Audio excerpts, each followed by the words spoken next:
So the American Senator, chapters 14 to 26. I wasn't sure that I was ever going to get this far. Last time we met, I made a confession to my breakout group, which I thought I would share with you all today. I am a huge Trollope fan. I've read most of his works, sometimes more than once. But when I started the American Senator a couple of years ago, I gave up after a few chapters. I found it dull without the usual Trollope sparkle and wryness, and I actually even got rid of my copy. So I don't know why I feel so guilty about admitting that, but there we go. So I was in two minds about joining this series of sessions. The last time we met, some of us did share a view that the opening of this novel is rather dense, and it does present the reader with a challenge. But how pleased I am that I joined this series, because some things happened now that we're on to this second section that's made me begin to really enjoy the novel in the way that I enjoy his others. Now, that might be something in me as the reader, or it might be the context, the shock of COVID and not being able to read then, or whatever. But the closer I look, the more I think it's in large part how Trollope is steering me. I know he has a reputation as a bit of a scribbler, of writing a vast amount very fast, and therefore one might expect some of it to be a bit slipshod, and maybe this was just one of those. But actually, I don't think that's the case. I think this is very elegantly done, and crucially, it still, as with a lot of his books, does often make me laugh.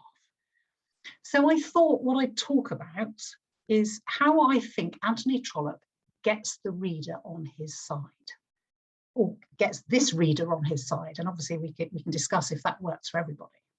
So what are the techniques that he uses to steer us into thinking what we think about the book? You might not find them very different from other authors' techniques, authors who were writing around this time. Dominic and I were talking just beforehand about how many writers were writing how much stuff in how many different periodicals. There was a lot going on. But I think he deploys some of these techniques particularly effectively, which is why I do prefer him to a lot of his contemporaries. And this section of 13 chapters has got some good examples for us that stand as exemplars for a lot of his other writing. So I know this is almost a random selection of chapters. This happens to be what we've read this time, but I think there are some really good examples there. And last time, because of the density of the description, the sort of dramatis personae that we talked about, some of you said you'd gone so far as to draw a diagram of all the characters. And in fact, that does seem appropriate now that we're further through the book, because a lot of what he's doing with his language to get us up close to the characters and the action is to set the scene. He's setting out the scene for us, almost literally, as if he's producing a drama rather than a novel. He is a very visual writer. Maybe he'd have been a good screenwriter in a later era. And I think there's a lot to be said on that theme. He reminds me of Hardy in that way. He pans across wide areas and then he focuses down onto tiny little details. And I think we saw this last time. He was panning across the villages, across all the people to help us get a picture, get an overall picture of that. To understand how they all stand in relation to each other, their sort of position on the stage. And then that was set out, and there they were all deployed. We know where they all fit. So now that the scene has been set, the pace has picked up. And we find Trollope using many of the techniques that bring all of his books alive. And I'm hoping to just pinpoint some of those in the next, 15 minutes or so. So I thought it would be helpful just to have a brief recap of what happens in this section. Because it is dense. There's a lot going on, isn't there, as usual. And going back over it, I think the chapter headings are really useful at signposting what's gone on. Once you've read them, you look back over the chapter headings and you think, right, okay, I can see the pattern now. I can see where that's going. And we start with the Dillsborough feud. So we know that somehow all of these people we've been introduced to are going to be having a big argument about something. And brilliantly, it's straight into Mrs. Masters being hysterical, not for the last time. There are contrasts between the domestic and the wider community that the senator is having a look at. Nickum's starting to hatch his plans. There's an awful lot going on to kind of get us back into what's going on. And then up to 15 is a fit companion for me and my sisters. So we're moving now into the detail of Mary Masters and the constant discussions and arguments she's having to have about whether she should marry Florence Twentyman, what she feels about it, what her stepmother feels about it, what her father feels about it. And so she's trying to sort of rationalise what her relationship is. Then there's Mr. Gotobed's philanthropy, chapter 16. So we're now shifting to, let's focus on the American senator. What does he think about all this? And he's trying to understand the class system, I suppose, why certain things happen the way they do, particularly in the country, between different classes of people and so on, and trying to make a difference, and the sort of amusing things that happen as a result of him being an outsider there. Then chapter 17, we move on to Lord Rufford's invitation. And so we're back in the sort of high society and the kind of ripples that are created by the invitation to the ball, to the weekend, decisions to be made, whether to go, whether not to go, who you're going to go with, all of those sorts of questions that you have in a particular echelon of society. And then, of course, a similar sort of thing in chapter 18, the attorney's family is disturbed because there's another invitation. There's an invitation from Cheltenham, Lady Ushant, to Mary Masters. And that creates another whole load of questions about what should be done, how should one respond to that. And then we move into a chapter heading, chapter 19, which it's got speech marks. Who valued the geese? Who valued the geese? Who is saying that? And there's the whole question about who owes whom what for what purpose. Whose land is it? Whose stuff is it on the land? Are they all being honest?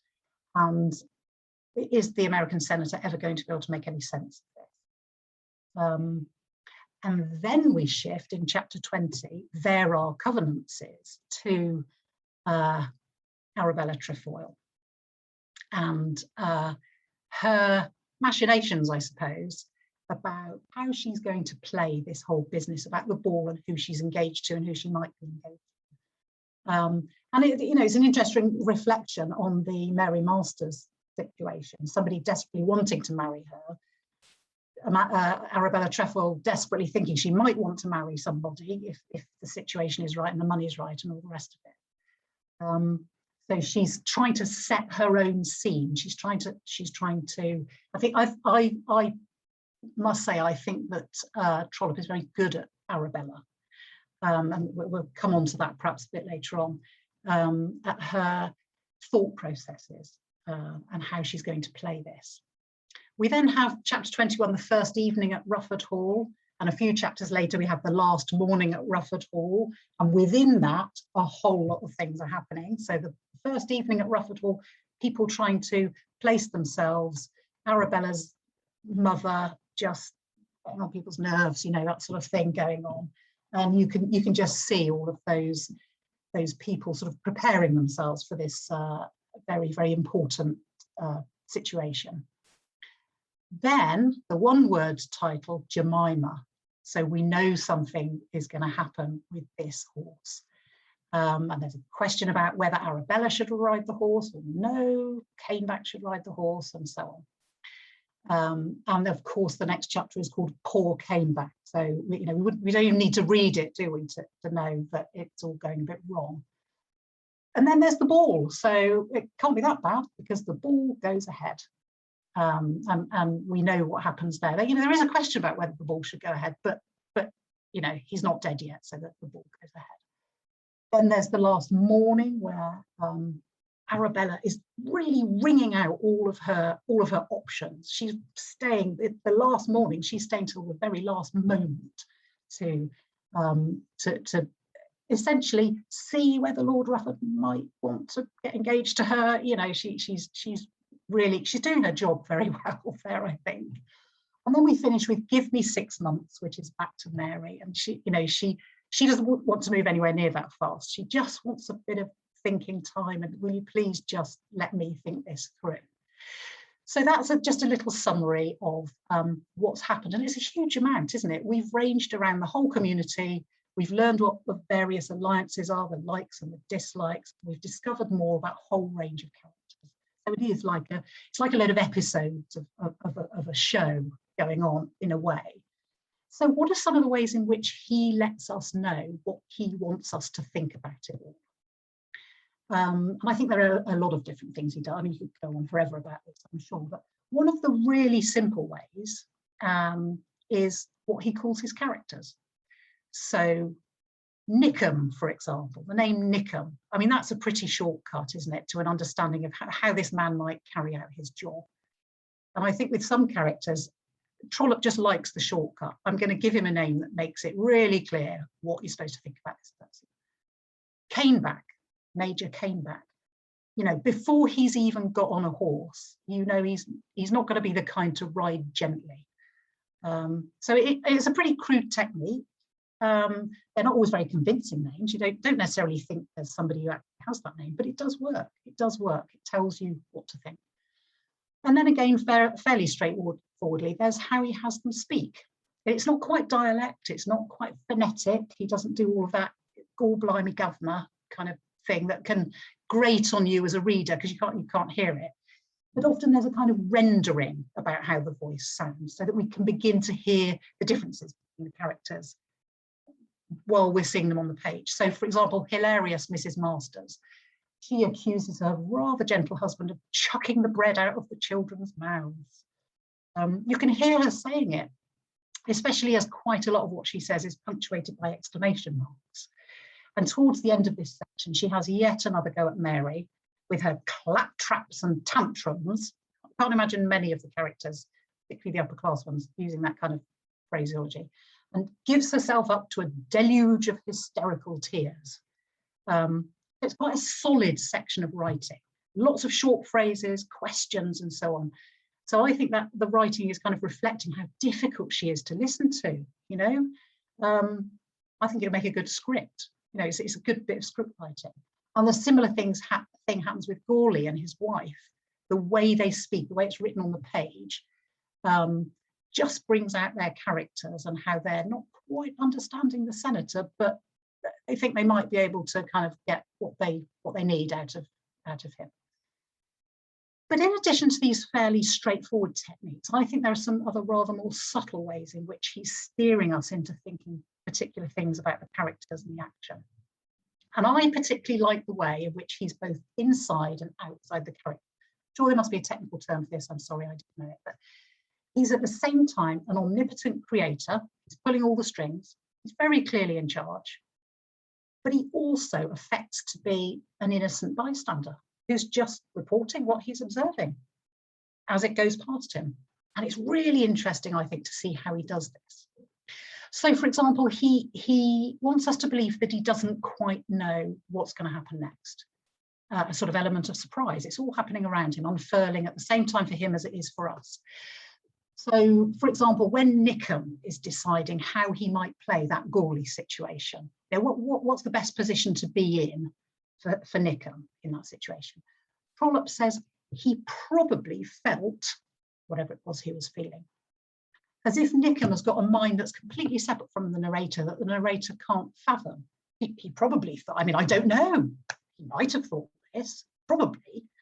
Or when Mary's talking rather tartly to Reginald Morton about Fenton, Trollope says, surely she must have said this with a certain object.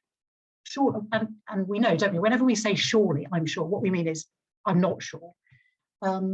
Surely she must have said this. I mean, I don't know. Again, I can only surmise, as if he doesn't know any more than anyone else what her intentions might be. I think that's a really clever technique, and you see that. I mean, the more you think about it, the more you see it, I think, as you read through this. Because he is, of course, completely in control, however much he might pretend not.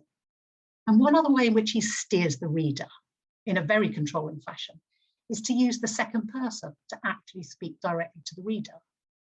So we see this at the beginning of chapter 23, where he wants us to know exactly what frame of mind Arabella's in and what a kind of tricky situation she's in. It's very delicate, the way she has to play it. So he says there's a fairly extended speech from the author or the narrator directly to the reader. He says, walk down Bond Street. You shall travel smoothly, and you shall see this, and you shall see that.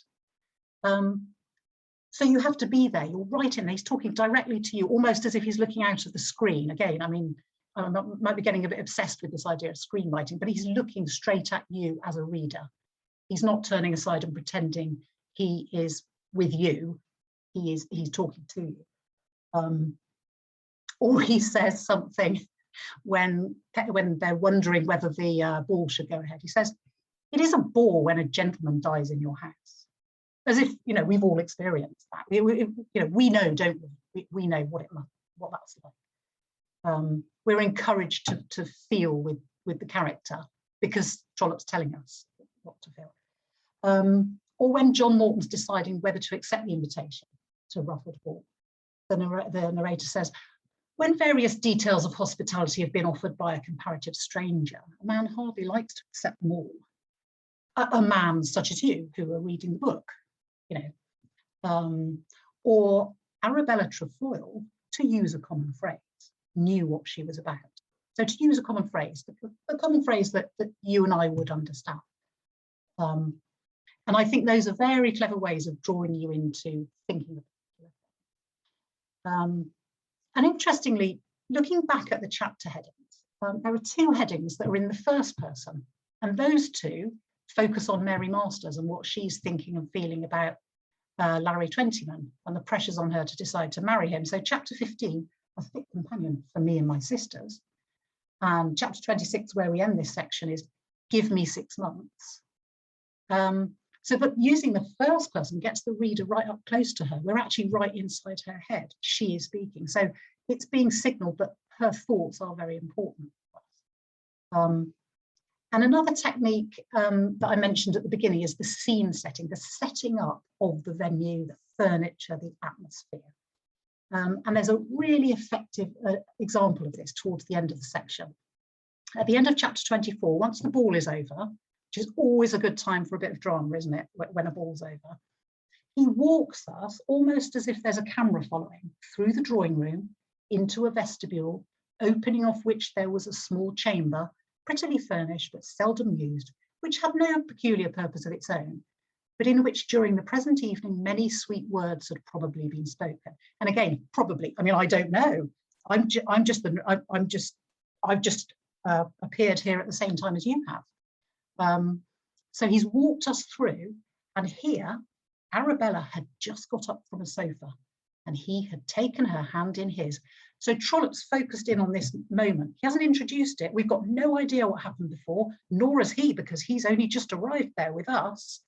But we're partway through a really significant meeting so that we're getting a glimpse of how Arabella's working away behind the scenes, almost literally, right in the middle. She has worked so fast that even the author hasn't been able to keep up with her. You know, he's kind of chasing her around. What's she up to next? I think that's absolutely brilliant. And again, it just brings it alive. So there are a few points of focus on how he's crafting the book and how he's steering us to think certain things. And I think there are two, I'll draw to an end with a couple of questions. I think there are two characters that I think it's really interesting to look at in this way, to think about how Trollope wants us to feel. And they are Arabella and, of course, the American senator. We've got to be thinking